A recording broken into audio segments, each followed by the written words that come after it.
Magandang umaga po sa inyong lahat at live mula dito sa Pag-asa Weather Forecasting Center.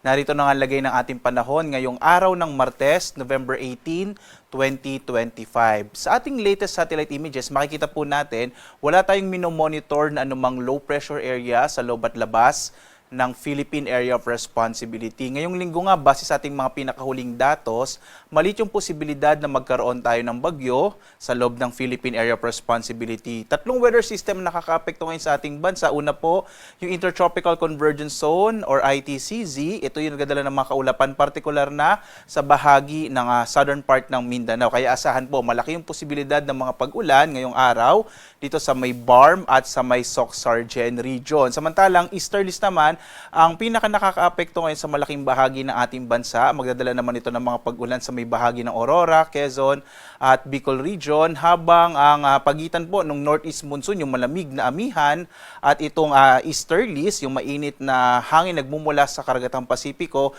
ito po yung may shear line naman, pero offshore po kasi siya. At ito naman yung magdadala ng mga pag-ulan sa bahagi ng Cagayan, Isabela at Apayao.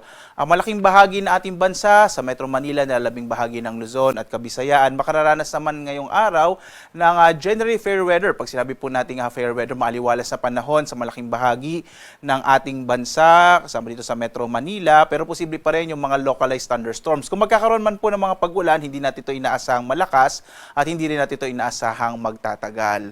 Dito nga sa Luzon, inaasahan po natin malaki yung posibilidad ng mga pag-ulan. Mapapansin nyo dito sa may silangang bahagi ng Luzon. Normally po, pag November, December hanggang January, ang silangang bahagi ng Luzon at Kabisayaan ang madalas pong inuulan. Ito ay dulot nga generally po nung hanging nagbumula sa karagatang Pasipiko, mga easterlies or minsan po itong shear line. So ngayong araw po, yung hangin nagbumula sa karagatang Pasipiko, easterlies magdadala ng mga pag-ulan sa Aurora, Quezon at Bicol region, habang ang shear line ang magdadala naman ng mga pag-ulan dito sa Apayao, Cagayan at Isabela.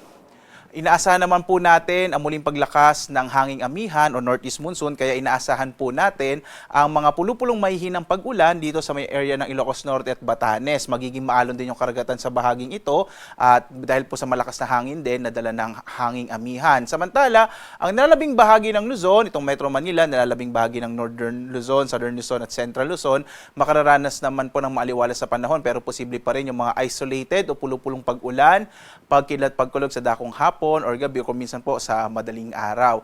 Agwat ang temperatura sa Lawag, 25 to 31 degrees Celsius, sa Baguio 17 to 23 degrees Celsius, sa Metro Manila naman 25 to 32 degrees Celsius, sa Tuguegarao 24 to 30 degrees Celsius, sa Tagaytay 24 to 29 degrees Celsius, habang sa Legazpi sa bahagi ng Bicol 26 to 30 degrees Celsius.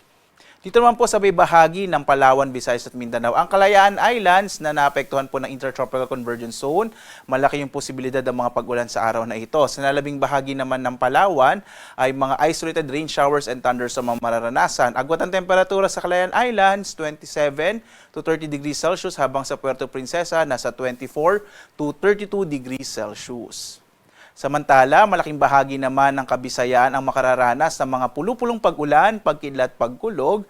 Agwat ang temperatura sa Iloilo nasa 25 to 31 degrees Celsius, sa Cebu naman 26 to 30 degrees Celsius, habang sa Tacloban 25 to 31 degrees Celsius. At sa pag-iral nga o sa epekto ng Intertropical Convergence Zone or ITCZ, malaki yung posibilidad ng mga pag-ulan sa araw na ito sa bahagi naman ng Barm at Soc-Sargen sa Mindanao, habang ang nalalabing bahagi ng Mindanao makararanas ng mga isolated o pulupulong pag-ulan, pagkidlat, pagkulog. So malaking bahagi po ng Mindanao, medyo maaliwalas sa panahon naman, ang mararanasan sa araw na ito. Agwat ang temperatura sa Zamboanga City, 25 to 32 degrees Celsius, sa Cagayan de Oro 24 to 31 degrees Celsius, habang sa Davao 25 to 32 degrees Celsius. At dahil nga po sa malakas na amihan, ngayon ay meron tayong nakataas na gale warning, partikular na sa Batanes at Babuyan Islands. Magiging maalon hanggang sa napakaalon ang karagatan sa bahaging ito ng ating bansa. Kaya pinapayuhan natin ang mga bangka, maliliit na mga bangka at maliliit na mga sasakyang pandagat na mag-ingat po, iwasan mo ng pumalaot sa mga baybayin ng Batanes at Babuyan Islands dahil nga sa magiging maalong karagatan. Samantala, sa kanlurang bahagi naman, partikular ng Northern Luzon, inaasahan natin na katamtaman hanggang sa maalon naman yung magiging karagatan. Sa iba pang bahagi nating bansa, mag-ingat na lamang po, bagamat walang gale warning sa nalalabing bahagi ng ating kapuluan, mag-ingat po kapag merong mga localized thunderstorms na kung minsan nagpapaalon ng karagatan. Samantala, narito po ang ating inaasahang magiging lagay ng panahon sa susunod na 4 na araw hanggang Sabado po ito.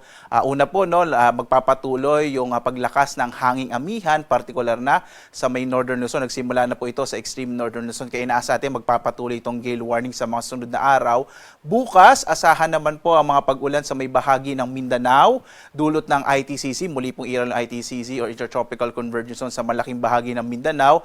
At gayon din sa may silangang bahagi ng Luzon at Visayas, epekto ng ITCZ, gayon din ng easterlies at ng shear line. So, yung tatlong weather systems po natin ang magpapaulan dito sa may bahagi ng Mindanao at silangang bahagi ng Luzon at Kabisayaan. Pagdating po ng araw ng Huwebes hanggang Sabado, posibleng mabawasan yung epekto ng ITCZ pero magpapaulan pa rin ang shear line o yung bangga ng mainit at malamig na hangin, maging ang easterly sa may bahagi naman ng silangang bahagi ng Luzon. Partikular na nga sa Bicol Region, gayon din sa Aurora, Quezon, at maging sa ilang bahagi po ng Northern Luzon, ang magpapaulan naman dyan ay yung hanging amihan, posibleng mahina hanggang sa katamtaman yung mga pag-ulan. Pero makikita po natin sa pagpatuloy ng linggong ito ay malaking bahagi na ating bansa ay makararanas ng mas maaliwalas na panahon, generally fair weather. So pag sinabi po nating generally fair weather, malaking bahagi ng ating bansa ay magkakaroon ng maaliwalas na panahon, bagamat posible pa rin ang mga localized thunderstorms na hindi naman natin inaasahang magtatagal at hindi natin inaasahang magiging malalakas na mga pag-ulan. Inaasahan din natin na walang mabubuong bagyo sa loob at labas ng Philippine Area of Responsibility hanggang sa susunod na 3 hanggang 5 araw. Samantala, ang ating araw ay sisikat mamayang 5:58 na umaga at lulubog, ganap na 5:24 ng hapon.